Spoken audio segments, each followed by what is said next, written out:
Hej kära medmänniska, idag blir det spännande. Vad vet du om din hjärna och vad har du hört om hjärnan?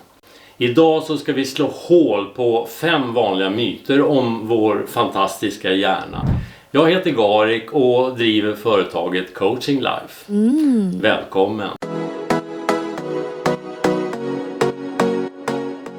Jag är väldigt fascinerad över vad vi har i vårt huvud.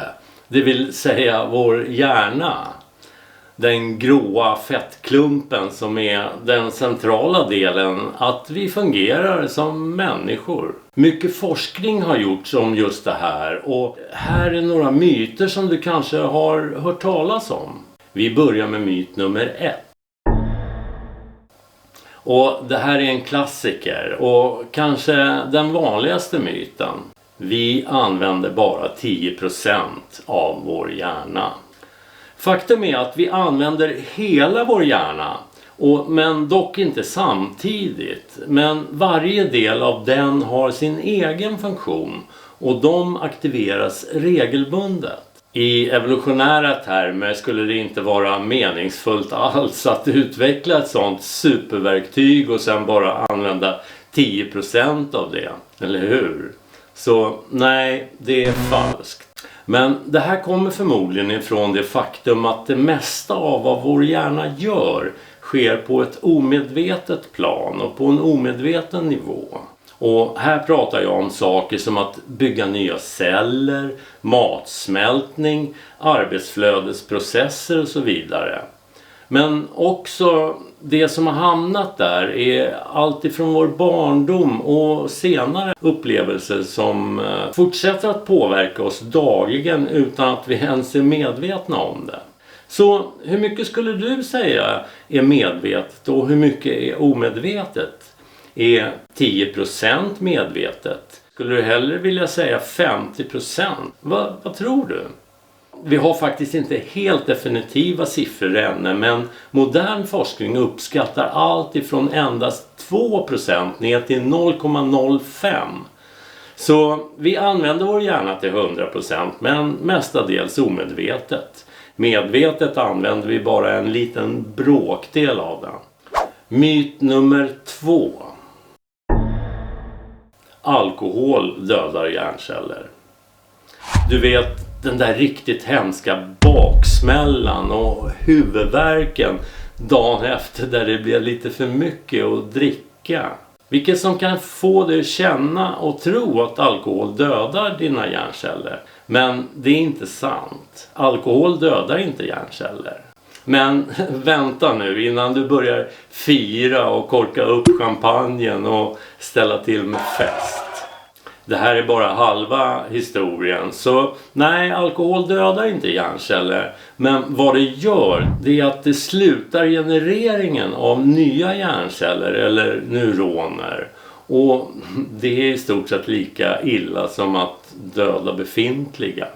Den goda nyheten, det är att det finns en typ av alkohol som innehåller en produkt, resveratrol, som faktiskt stimulerar neuronerna.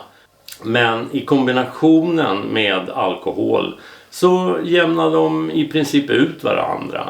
Så med andra ord, den här typen av alkohol är varken bra eller dålig för din hjärna. Ja, kan du gissa vilket det är? Har du någon idé? Jag känner att du verkligen är intresserad just nu. Det är rött vin. Ja, resveratrol finns i skalet på de röda druvorna och även också i rött eller vitt salt. Sen handlar det såklart om mängden du stoppar i dig.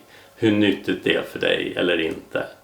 Vad som däremot faktiskt dödar hjärnceller, det är stress. Tyvärr är det sant. Jo, kronisk stress gör det.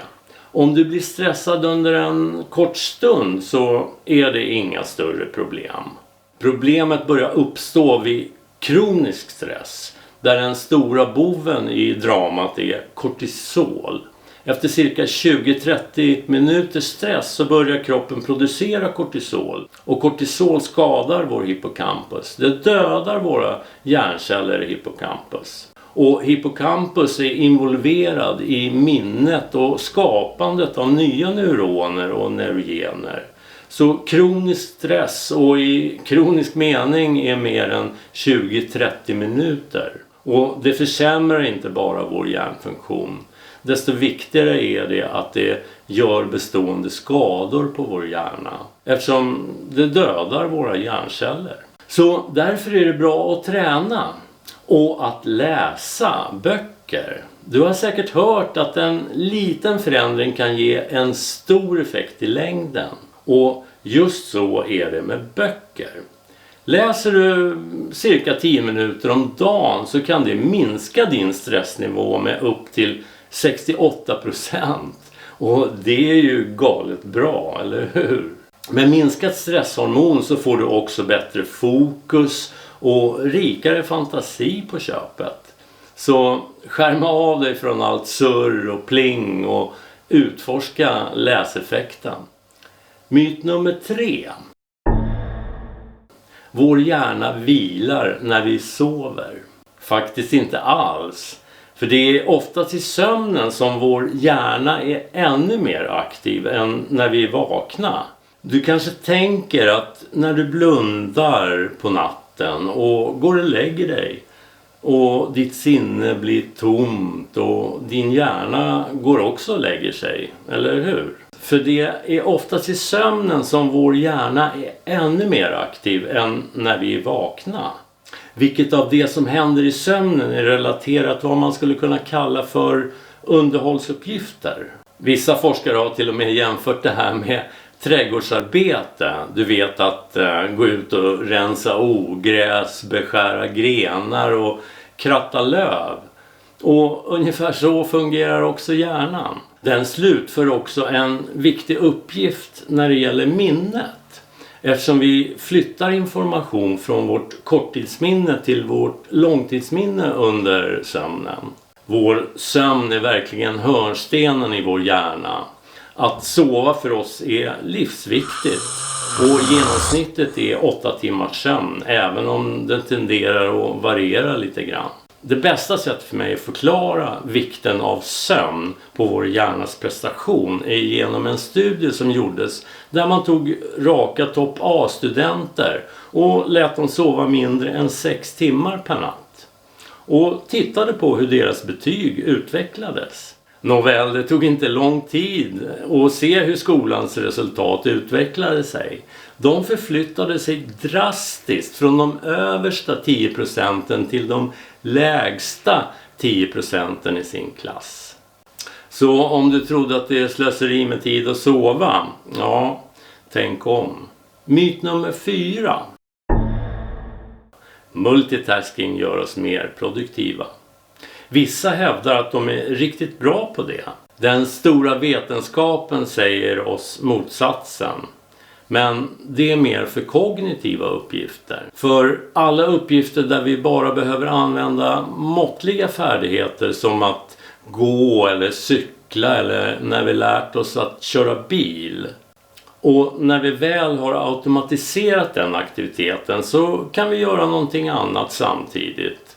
Som att hålla en konversation med passageraren och kolla mobiltelefon. Vilket man inte ska göra när man kör bil. Men exempelvis. Eller tänka på vad vi ska göra till middag. Men när det kommer till mer kognitiva uppgifter där vi faktiskt behöver tänka mer strukturerat, så funkar inte det längre.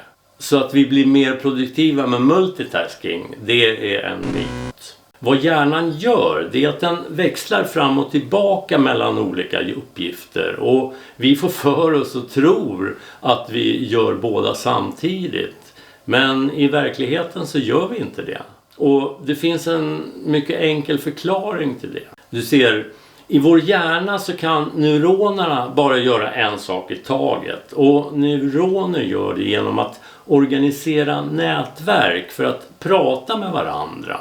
Så i nätverket av neuroner som kommunicerar med varandra så kan de inte göra 2 saker samtidigt. När vi gör en sak så kan vi inte använda deras överordnade kommunikation för att göra en annan sak. Så alla relaterade uppgifter som använder samma nätverk av neuronerna, som att läsa, skriva, tänka, lyssna och så vidare, gör att det faktiskt är en fysisk omöjlighet att göra allt det här samtidigt.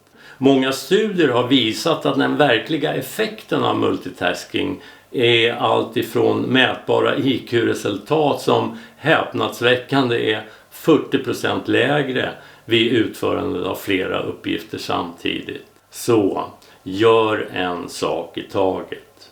Och slutligen kommer vi till myt nummer 5.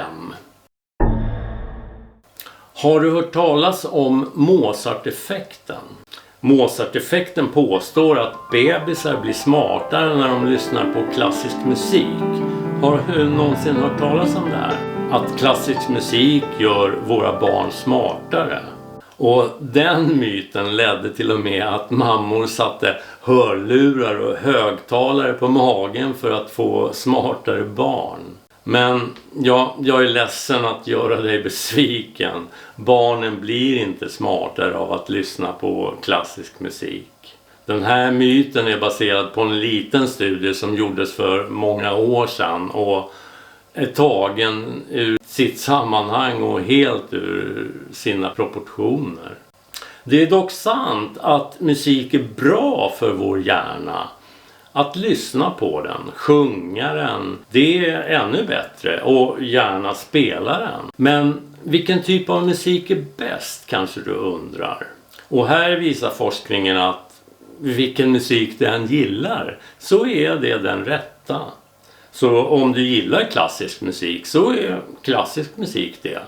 Men om din favoritmusik är jazz så kommer det att vara jazz. Eller R&B eller country eller techno-trance. Om du gillar att lyssna på AC/DC så kommer AC/DC vara bra för din hjärna.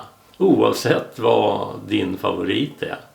Så, då har vi krossat 5 myter om vår hjärna. Och är du som jag intresserad över hur vår hjärna fungerar, så ska du definitivt titta på den här videon där jag berättar vad din hjärna mår bra av och hur du kan använda det för att bli smartare och leva lyckligare. Och till dess, allt gott till dig, kära medmänniska. Och tack för att du tittade. Hej!